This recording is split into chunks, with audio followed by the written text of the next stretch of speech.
Durante todo un día de otoño, triste, oscuro, silencioso, cuando las nubes se cernían bajas y pesadas en el cielo, crucé solo a caballo una región singularmente lúgubre del país.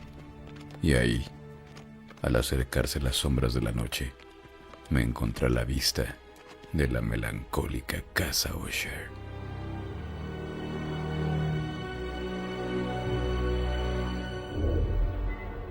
No sé cómo fue, pero a la primera mirada que eché al edificio, invadió mi espíritu un sentimiento de insoportable tristeza. Digo insoportable porque no lo atemperaba ninguno de esos sentimientos semiagradables por ser poéticos, con los cuales recibe el espíritu aún las más austeras imágenes naturales de lo desolado o lo terrible. Miré el escenario que tenía delante, la casa y el sencillo paisaje del dominio, las paredes desnudas, las ventanas como ojos vacíos, los ralos y siniestros juncos y los escasos troncos de árboles agostados con una fuerte depresión de ánimo, únicamente comparable como sensación terrena al despertar del fumador de opio, la amarga caída en la existencia cotidiana, el horrible descorrerse del velo. Era una frialdad, un abatimiento, un malestar del corazón, una irremediable tristeza mental que ningún acicate de la imaginación podía desviar hacia forma alguna de lo sublime. ¿Qué era? Me detuve a pensar. ¿Qué era lo que así me desalentaba en la contemplación de la casa Usher? Misterio insoluble, y yo no podía luchar con los sombríos pensamientos que se congregaban a mi alrededor mientras reflexionaba. Me vi obligado a incurrir en la insatisfactoria conclusión de que mientras hay fuera de toda duda combinaciones de simplismos, objetos naturales que tienen el poder de afectarnos así, el análisis de este poder se encuentra aún entre las consideraciones que están más allá de nuestro alcance. Era posible, reflexioné, que una simple disposición diferente de los elementos de la escena, de los detalles del cuadro, fuera suficiente para modificar o quizá anular su poder de impresión dolorosa. Y procediendo de acuerdo con esta idea, empujé mi caballo a la escarpada orilla de un estanque negro y fantástico que extendía su brillo tranquilo junto a la mansión, pero con un estremecimiento aún más sobrecogedor que antes, contemplé la imagen reflejada e invertida de los juncos grises y los espectrales troncos y las vacías ventanas como ojos. En esa mansión de melancolía, sin embargo, proyectaba pasar algunas semanas.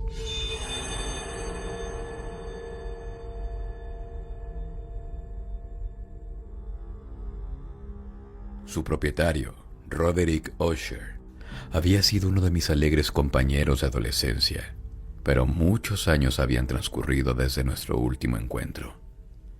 Sin embargo, acababa de recibir una carta en una región distinta del país, una carta suya, la cual, por su tono exasperadamente apremiante, no admitía otra respuesta que la presencia personal. La escritura denotaba agitación nerviosa. El autor hablaba de una enfermedad física aguda, de un desorden mental que le oprimía y de un intenso deseo por verme, por ser su mejor y en realidad su único amigo personal, con el propósito de lograr, gracias a la jovialidad de mi compañía, algún alivio a su mal. La manera que se decía esto y mucho más, ese pedido hecho de todo corazón, no me permitieron vacilar y en consecuencia obedecí de inmediato al que no obstante consideraba un requerimiento singularísimo.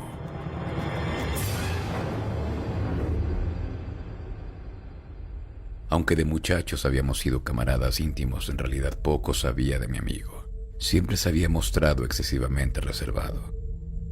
Yo sabía, sin embargo, que su antiquísima familia se había destacado desde tiempos inmemoriales por una peculiar sensibilidad de temperamento desplegada a lo largo de muchos años en numerosas y elevadas concepciones artísticas y manifestada recientemente en repetidas obras de caridad generosas, aunque discretas, así como en una apasionada devoción a las dificultades más que a las bellezas ortodoxas y fácilmente reconocibles de la ciencia musical.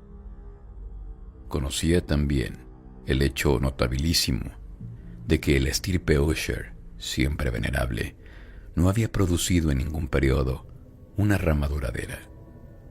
En otras palabras, que toda la familia se limitaba a la línea de descendencia directa y siempre, con insignificantes y transitorias variaciones, había sido así. Y debe haber sido por esta sola razón que cuando de nuevo alcé los ojos hacia la casa desde su imagen en el estanque, surgió en mi mente una extraña fantasía. Fantasía tan ridícula en verdad, que solo la menciono para mostrar la vívida fuerza de las sensaciones que me oprimían. Mi imaginación estaba excitada, al punto de convencerme de que se cernía sobre toda la casa y el dominio una atmósfera propia de ambos y de su inmediata vecindad. Una atmósfera sin afinidad con el aire del cielo, exhalada por los árboles marchitos, por los muros grises, por el estanque silencioso. Un vapor pestilente y místico, opaco, pesado, apenas perceptible de color plomizo. Sacudiendo de mi espíritu ese que tenía que ser un sueño, examiné más de cerca el verdadero aspecto del edificio. Su rasgo dominante parecía ser una excesiva antigüedad. Grande era la decoloración producida por el tiempo. Menudos hongos se extendían por toda la superficie, suspendidos desde el alero en una fina y enmarañada tela de araña. Pero esto nada tenía que ver con ninguna forma de destrucción. No había caído parte alguna de la mampostería y parecía haber una extraña incongruencia entre la perfecta adaptación de las partes y la disgregación de cada piedra. Esto me recordaba mucho la aparente integridad de ciertos maderajes que se han podrido a lo largo del tiempo en alguna cripta descuidada sin que intervenga el soplo del aire exterior. Aparte de este indicio de ruina general, la casa daba pocas señales de inestabilidad. Quizá el ojo de un observador minucioso hubiera podido descubrir una fisura apenas perceptible que, extendiendo desde el tejado del edificio en el frente, se abría camino pared abajo en zigzag hasta perderse en las sombrías aguas del estanque. Mientras observaba estas cosas, cabalgué por una breve calzada hasta la casa. Un sirviente que guardaba tomó mi caballo y entré en la bóveda gótica del vestíbulo. Un criado de paso furtivo me condujo desde allí, en silencio, a través de varios pasadizos oscuros e intrincados hacia la habitación de su amo.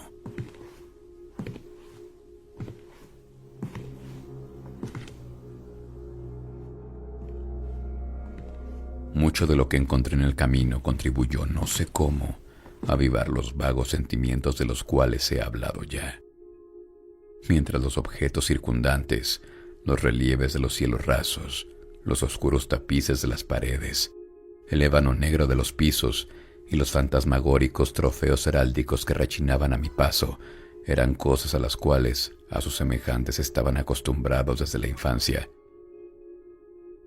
Mientras no cavilaba en reconocer lo familiar que era todo aquello, me asombraban por insólitas las fantasías que esas imágenes habituales provocaban en mí.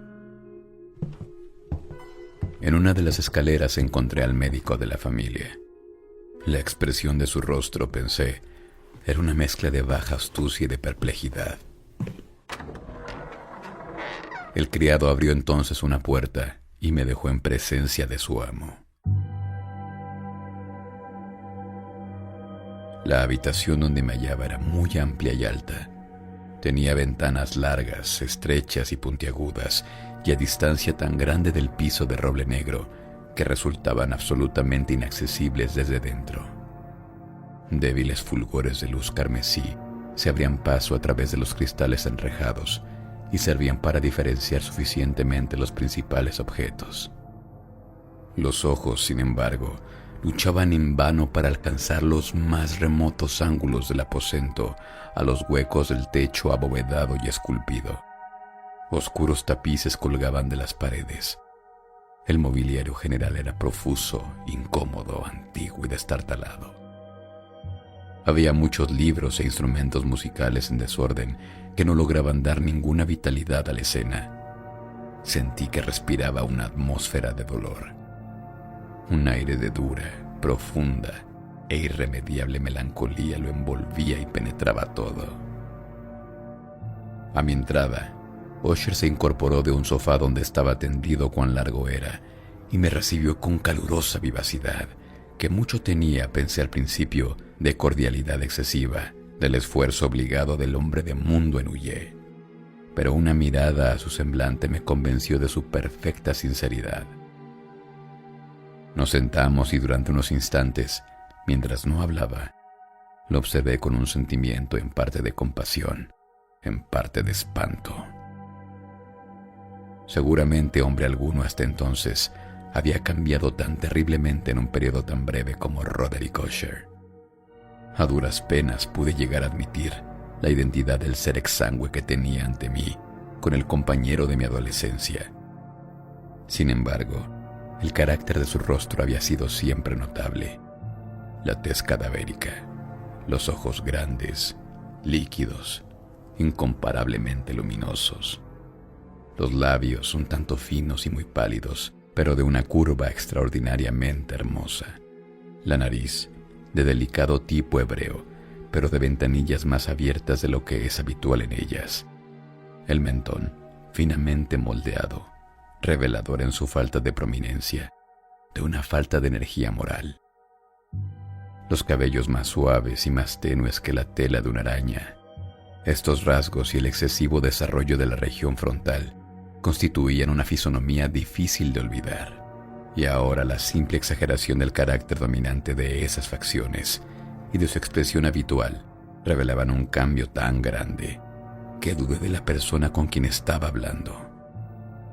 La palidez espectral de la piel, el brillo milagroso de los ojos, por sobre todas las cosas me sobresaltaron y aún me aterraron.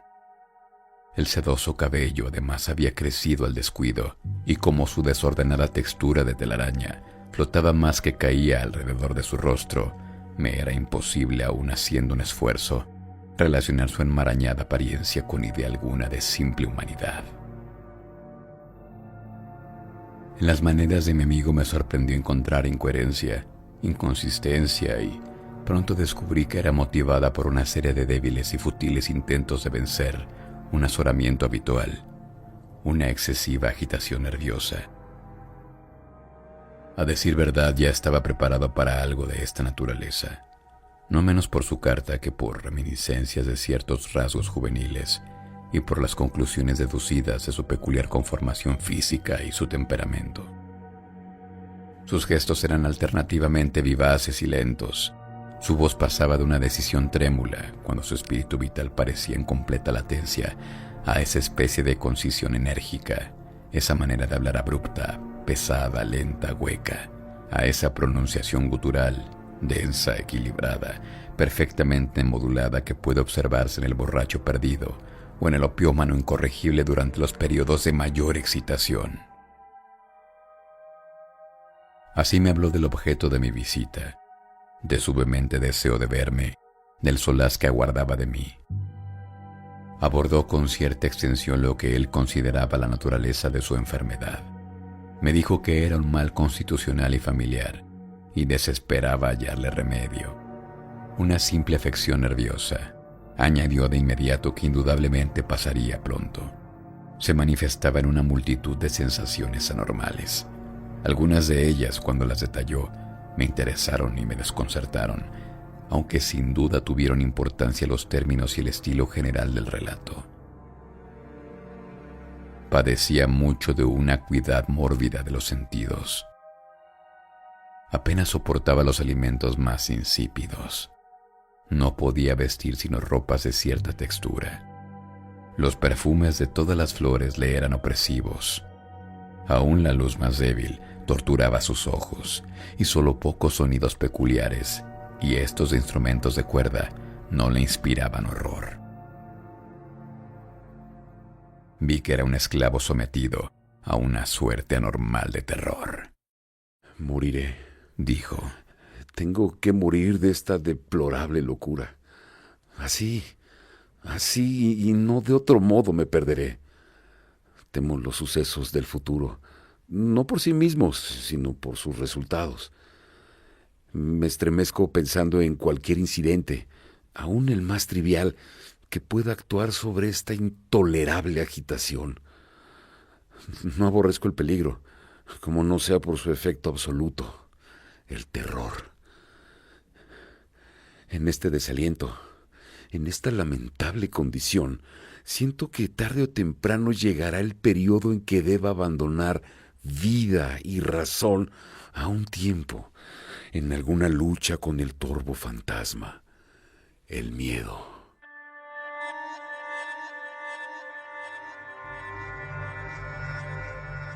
Conocí, además, por intervalos y a través de insinuaciones interrumpidas y ambiguas, otro rasgo singular de su condición mental. Estaba dominado por ciertas impresiones supersticiosas relativas a la morada que ocupaba y de donde durante muchos años nunca se había aventurado a salir. Supersticiones relativas a una influencia cuya supuesta energía fue descrita en términos demasiado sombríos para repetirlos aquí. Influencia que algunas peculiaridades de la simple forma y material de la casa habían ejercido sobre su espíritu. Decía, a fuerza de soportarlas a largo tiempo, efecto que el aspecto físico de los muros y las torrecillas grises y el oscuro estanque en el cual éstos se miraban había producido a la larga en la moral de su existencia. Admitía, sin embargo, aunque con vacilación, que podía buscarse un origen más natural y más palpable a mucho de la peculiar melancolía que así lo afectaba, la cruel y prolongada enfermedad, la disolución evidentemente próxima de una hermana tiernamente querida, su única compañía durante muchos años, su último y solo pariente sobre la tierra. Su muerte, decía con una amargura que nunca podré olvidar, hará de mí, el desesperado, el frágil, el último de la antigua raza de los Usher.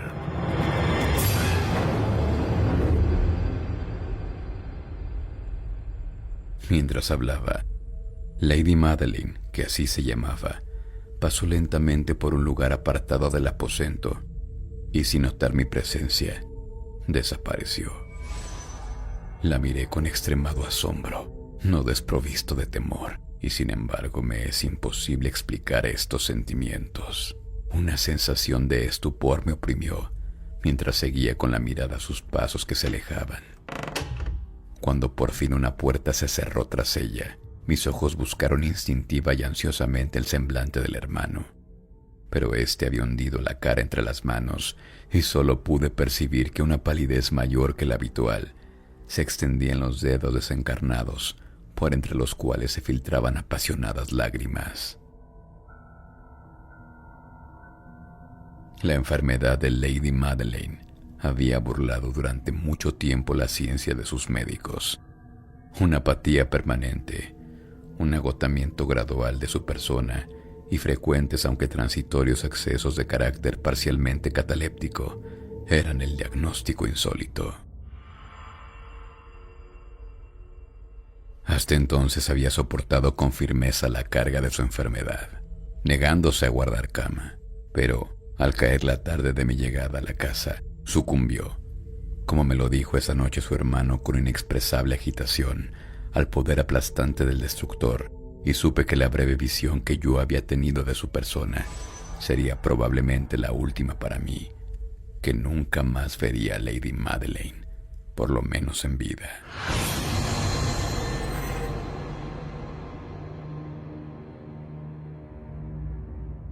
En los varios días posteriores, ni Usher ni yo mencionamos su nombre, y durante este periodo me entregué a vehementes esfuerzos para aliviar la melancolía de mi amigo. Pintábamos y leíamos juntos, o yo escuchaba como en un sueño las extrañas improvisaciones de su elocuente guitarra.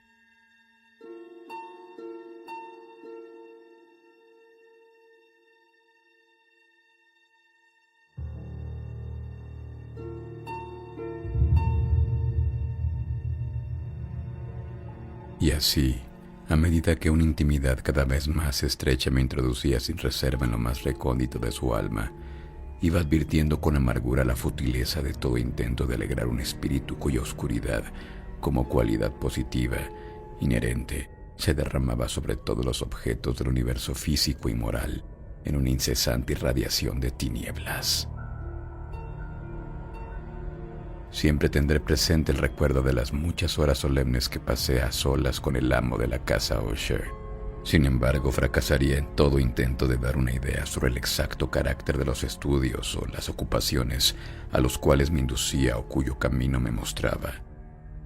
Una idealidad exaltada, enfermiza, arrojaba un fulgor sulfúreo sobre todas las cosas. Sus largos e improvisados cantos fúnebres resonarán eternamente en mis oídos. Entre otras cosas, conservo dolorosamente en la memoria cierta singular previsión y amplificación del extraño aire del último vals de Von Weber, de las pinturas que nutría su laboriosa imaginación y cuya vaguedad crecía a cada pincelada, vaguedad que me causaba un estremecimiento tanto más penetrante cuanto que ignoraba su causa, de esas pinturas tan vívidas que aún tengo sus imágenes ante mí. Sería inútil mi intento de presentar algo más que la pequeña porción comprendida en los límites de las meras palabras dichas.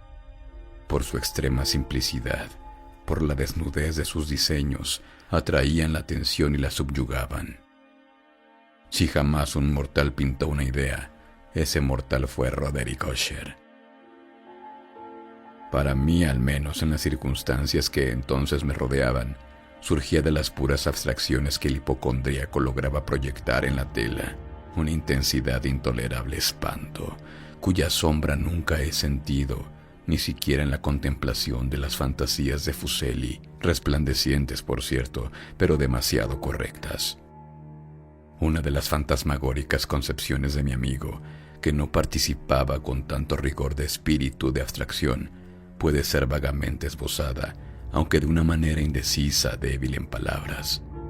El pequeño cuadro representaba el interior de una bóveda o túnel inmensamente largo, rectangular, con paredes bajas, lisas, blancas, sin interrupción ni adorno alguno.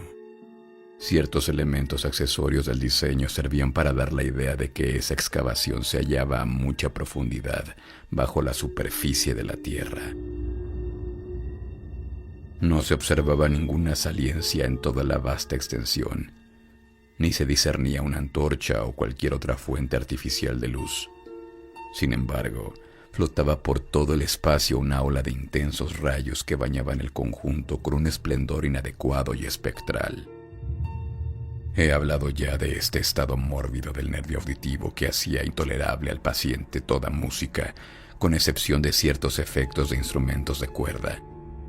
Quizá los estrechos límites en los cuales se había confinado con la guitarra fueron los que originaron en gran medida el carácter fantástico de sus obras.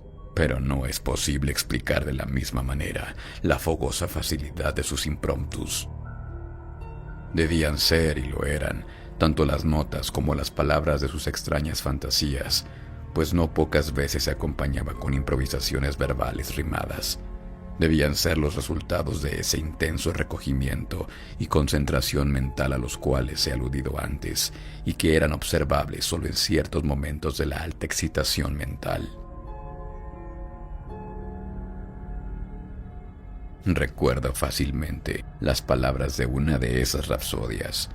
Quizá fue la que me impresionó con más fuerza cuando la dijo, porque en la corriente interna o mística de su sentido creí percibir, y por primera vez, una acabada conciencia por parte de Usher de que su encumbrada razón vacilaba sobre su tono. Los versos que él tituló El Palacio Encantado decían poco más o menos así. En el más verde de los valles que habitan ángeles benéficos, erguíase un palacio lleno de majestad y hermosura. Dominio del rey, pensamiento, allí se alzaba, y nunca un serafín batió sus alas sobre cosa tan bella.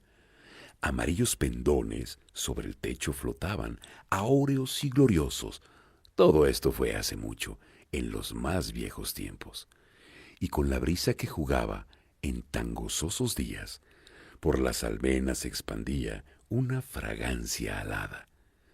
Y los que erraban en el valle, por dos ventanas luminosas, a los espíritus veían danzar al ritmo de laúdes, en torno al trono, donde, por Firogéneto, envuelto en merecida pompa, sentábase el señor del reino. Y de rubíes y de perlas era la puerta del palacio, de donde como un río fluían centelleando los ecos de gentil tarea. La de cantar con altas voces el genio y el ingenio de su rey soberano. Más criaturas malignas invadieron, vestidas de tristeza, aquel dominio. ¡Ah! Duelo y luto, nunca más nacerá otra alborada. Y en torno del palacio, la hermosura que antaño florecía entre rubores es sólo una olvidada historia sepulta en viejos tiempos. Y los viajeros, desde el valle, por las ventanas, ahora rojas, ven vastas formas que se mueven en fantasmales discordancias, mientras, cual espectral torrente, por la pálida puerta sale una horrenda multitud que ríe, pues la sonrisa ha muerto.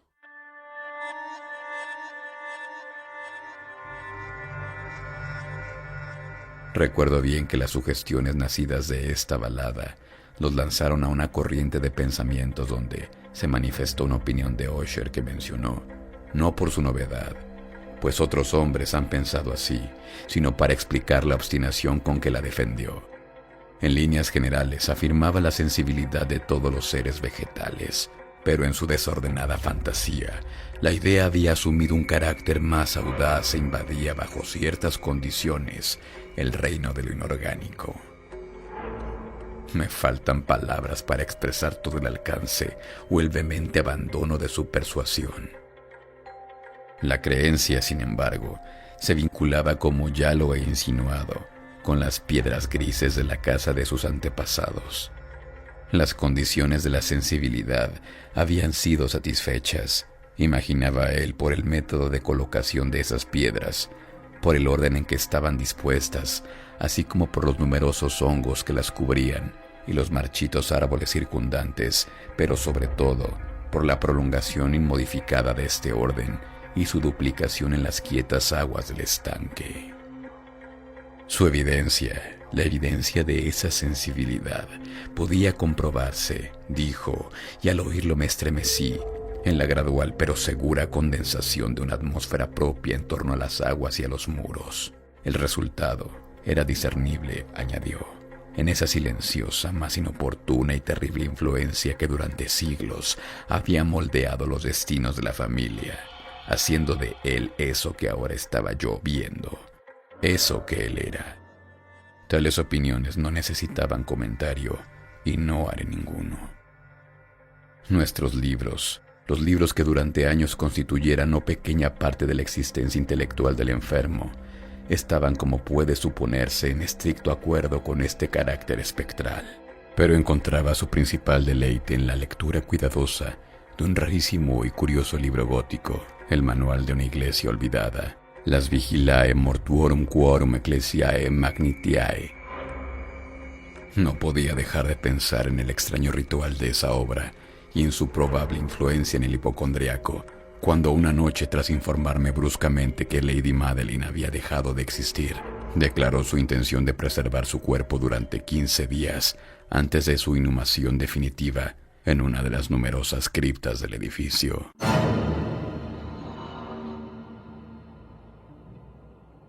El hermano había llegado a esa decisión, así me dijo, considerando el carácter insólito de la enfermedad de la difunta, ciertas importunas y ansiosas averiguaciones por parte de sus médicos, la remota expuesta situación del cementerio familiar.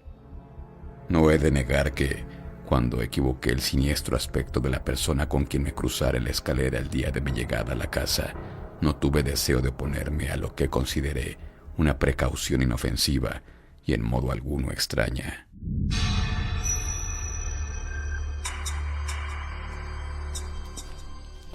A pedido de Usher, lo ayudé personalmente en los preparativos de la sepultura temporaria. Ya en el ataúd, los dos solos llevamos el cuerpo a su lugar de descanso.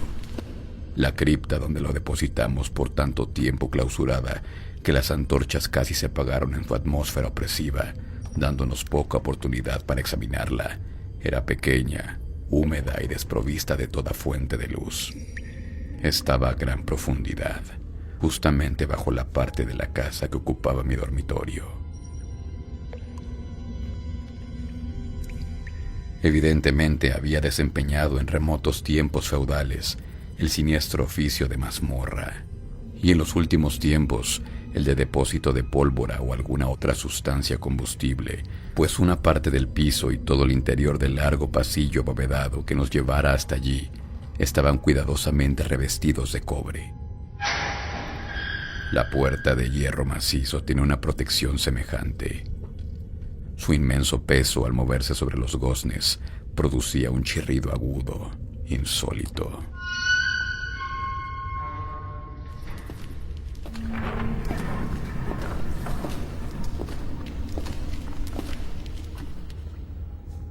Una vez depositada la fúnebre carga sobre los caballetes en aquella región de horror, retiramos parcialmente hacia un lado la tapa todavía suelta del ataúd y miramos la cara de su ocupante. Un sorprendente parecido entre el hermano y la hermana fue lo primero que atrajo mi atención.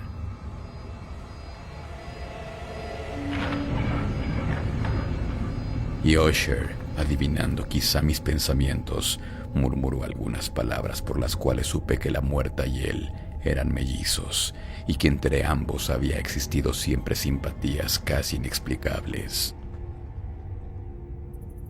Nuestros ojos, sin embargo, no se detuvieron mucho en la muerta porque no podíamos mirarla sin espanto. El mal que llevara a Lady Madeline a la tumba en la fuerza de la juventud había dejado, como es frecuente en todas las enfermedades de naturaleza estrictamente cataléptica, la ironía de un débil rubor en el pecho y la cara, y esa sonrisa suspicaz, lánguida, que es tan terrible en la muerte. Volvimos la tapa a su sitio, la atornillamos y, asegurada la puerta de hierro, emprendimos camino con fatiga hacia los aposentos apenas menos lúgubres de la parte superior de la casa.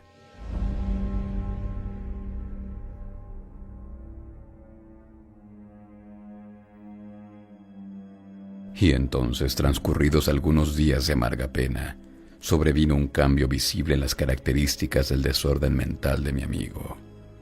Sus maneras habituales habían desaparecido. Descuidaba o olvidaba sus ocupaciones comunes. Erraba de aposento en aposento con paso presuroso, desigual, sin rumbo. La palidez de su semblante había adquirido, si era posible tal cosa, un tinte más espectral, pero la luminosidad de sus ojos había desaparecido por completo. El tono a veces ronco de su voz ya no se oía, y una vacilación trémula como el colmo del terror caracterizaba ahora su pronunciación. Por momentos en verdad pensé que algún secreto opresivo dominaba su mente agitada sin descanso y que luchaba por conseguir valor suficiente para divulgarlo. Otras veces, en cambio, me veía obligado a reducirlo todo a meras e inexplicables divagaciones de la locura, pues lo veía contemplar el vacío horas enteras, en actitud de profundísima atención, como si escuchara algún sonido imaginario. No es de extrañarse que su estado me aterrara. Sentía que a mi alrededor, a pasos lentos pero seguros, se deslizaban las extrañas influencias de sus supersticiones fantásticas y contagiosas.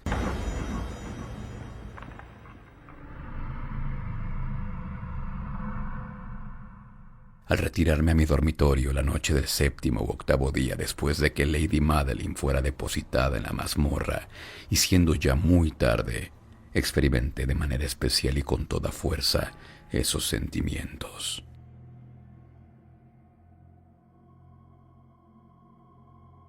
El sueño no se acercaba a mi lecho y las horas pasaban y pasaban.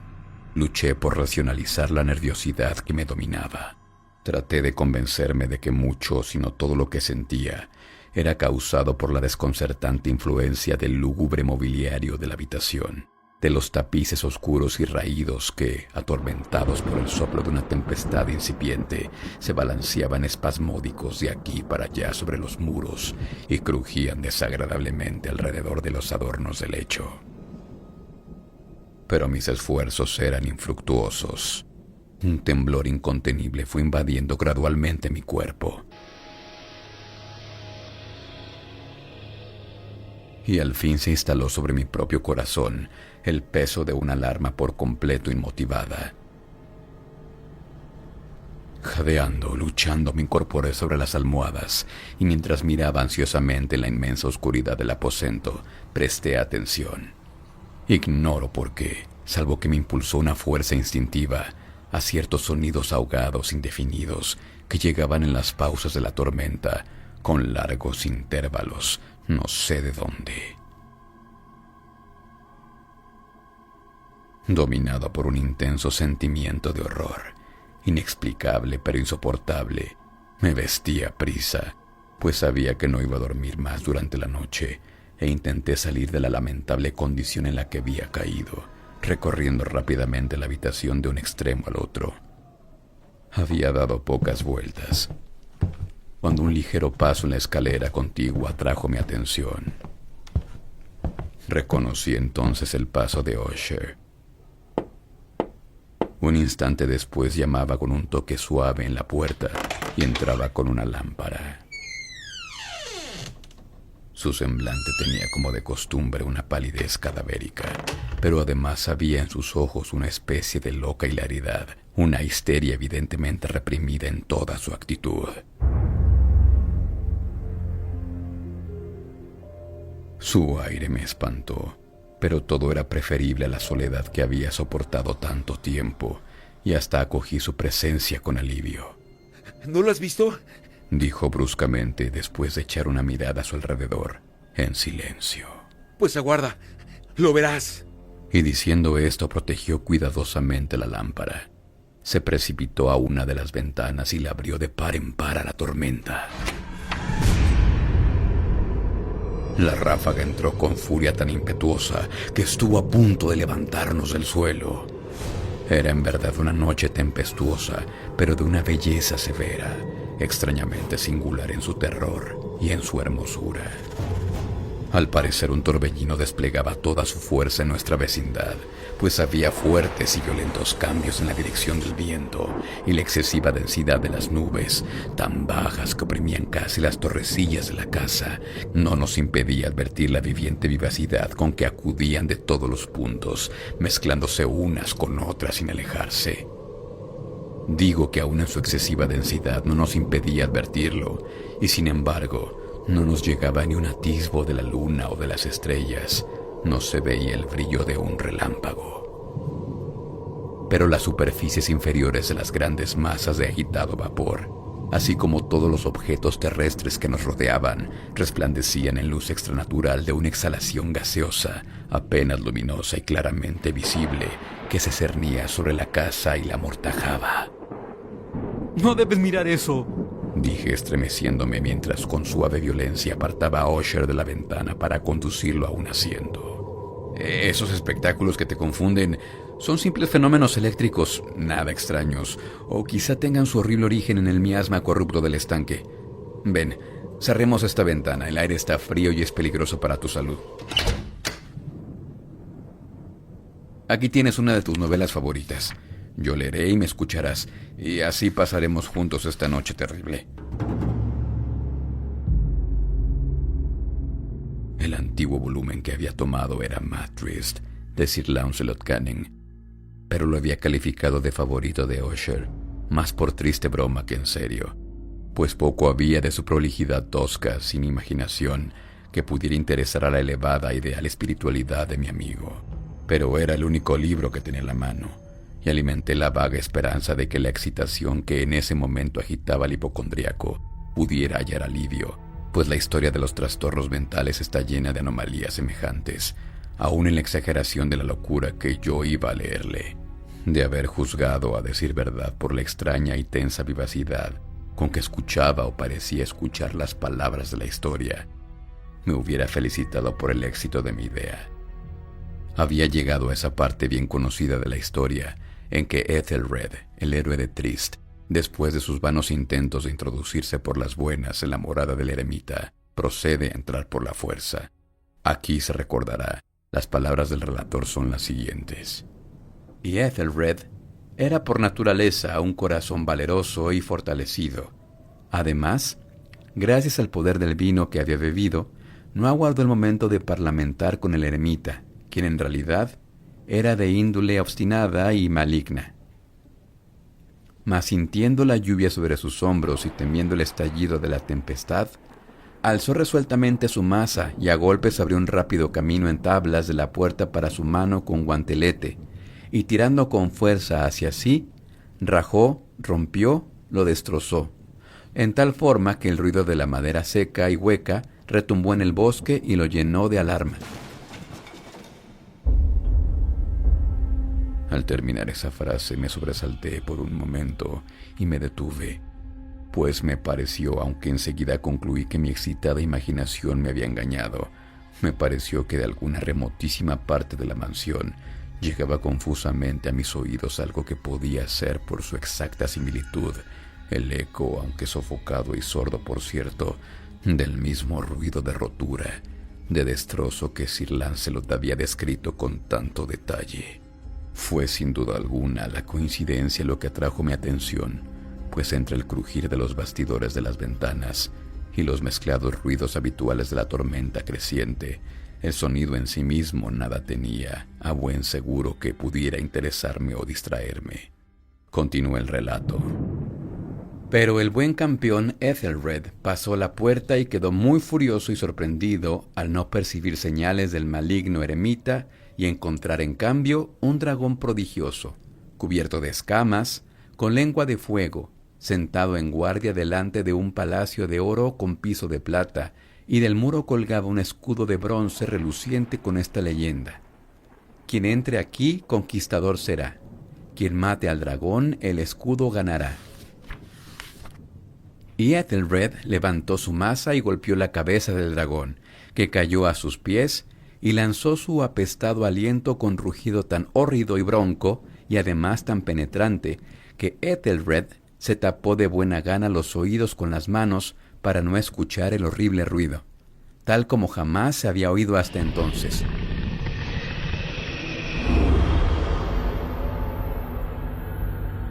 Aquí me detuve otra vez bruscamente, y ahora con un sentimiento de violento asombro, pues no podía dudar de que en esta oportunidad había escuchado realmente, aunque me resultaba imposible decir de qué dirección procedía, un grito insólito, un sonido chirriante, sofocado y aparentemente lejano, pero áspero, prolongado, la exacta réplica de lo que mi imaginación atribuyera al extranatural alarido del dragón, tal como lo describía el novelista.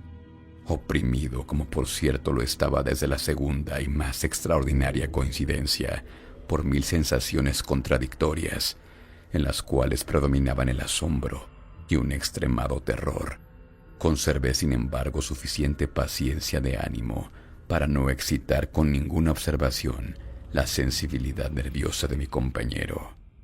No era nada seguro que hubiese advertido los sonidos en cuestión, aunque se había producido durante los últimos minutos una evidente y extraña alteración de su apariencia.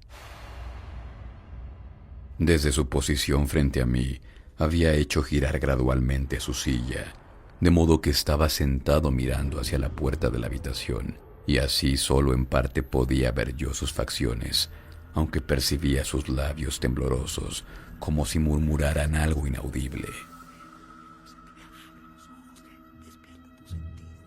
Tenía la cabeza caída sobre el pecho, pero supe que no estaba dormido por los ojos muy abiertos fijos, que vi al echarle una mirada de perfil.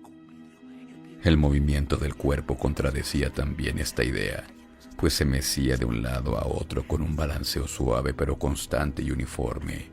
Luego de advertir rápidamente todo esto, proseguí el relato de Sir Lancelot, que decía así: Y entonces, el campeón, después de escapar a la terrible furia del dragón, se acordó del escudo de bronce y del encantamiento roto. Apartó el cuerpo muerto de su camino y avanzó valerosamente sobre el argentado pavimento del castillo hasta donde colgaba del muro el escudo, el cual entonces no esperó su llegada, sino que cayó a sus pies sobre el piso de plata con grandísimo y terrible fragor.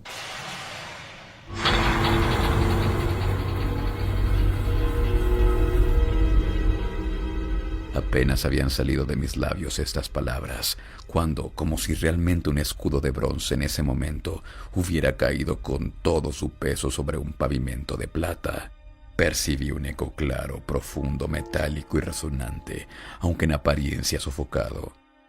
Incapaz de dominar mis nervios, me puse en pie de un salto, pero el acompasado movimiento de Usher no se interrumpió. Me precipité al sillón donde estaba sentado. Sus ojos miraban fijos hacia adelante y dominaba su persona una rigidez pétrea. Pero cuando posé mi mano sobre su hombro, un fuerte estremecimiento recorrió su cuerpo. Una sonrisa malsana tembló en sus labios y vi que hablaba con un murmullo bajo, apresurado, ininteligible, como si no advirtiera mi presencia. Inclinándome sobre él, muy cerca, vi por fin el horrible significado de sus palabras. ¿No lo oyes? Sí, yo lo oigo y lo he oído. Mucho tiempo. Muchos minutos, muchas horas, muchos días lo he oído, pero no me atrevía. Compadéceme, mísero de mí, desventurado. No me atrevía a hablar. La encerramos viva en la tumba. No dije que mis sentidos eran agudos. Ahora te digo que oí sus primeros movimientos débiles en el fondo del ataúd. Los oí hace muchos días. Y no me atreví a hablar. Y ahora, esta noche, Ethelred, la puerta rota de la ermita y el grito de muerte del dragón y el estruendo del escudo. Vi mejor el ruido del ataúd al rajarse y el chirriar de los férreos goznes de su prisión y sus luchas dentro de la cripta, por el pasillo abovedado, revestido de cobre. Oh, ¿a dónde huiré? No estará aquí pronto. No se precipita a reprocharme mi prisa. No he oído sus pasos en la escalera. No distingo el pesado y horrible latido de su corazón. ¡Insensato! Y aquí, de un furioso salto, se puso de pie y gritó estas palabras como si en ese esfuerzo entregara su alma. ¡Insensato! Te digo que está del otro lado de la puerta.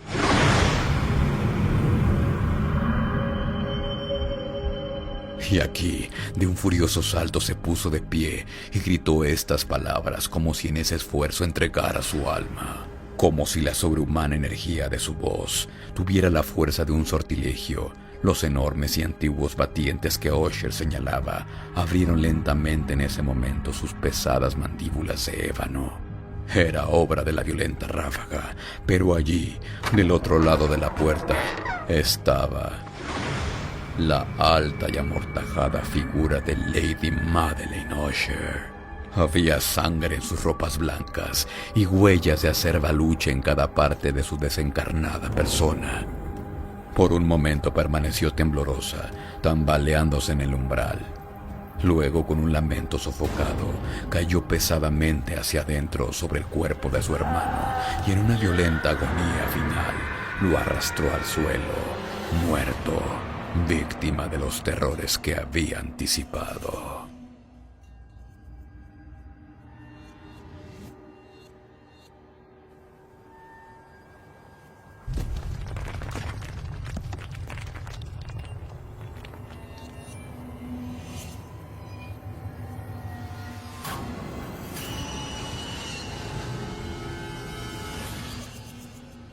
De aquel aposento, de aquella mansión huí aterrado.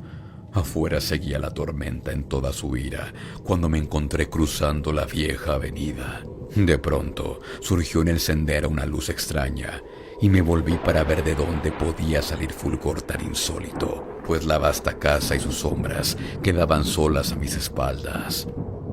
El resplandor venía de la luna llena, roja como la sangre, que brillaba ahora a través de aquella fisura casi imperceptible, dibujada en zigzag desde el tejado del edificio hasta la base. Mientras la contemplaba, la fisura se ensanchó rápidamente. Pasó un furioso soplo del torbellino. Todo el disco del satélite irrumpió de pronto ante mis ojos y mi espíritu vaciló al ver desmoronarse los poderosos muros, y hubo un largo y tumultuoso clamor, como la voz de 1000 torrentes, y a mis pies el profundo y corrompido estanque se cerró sombrío, silencioso, sobre los restos de la casa Usher.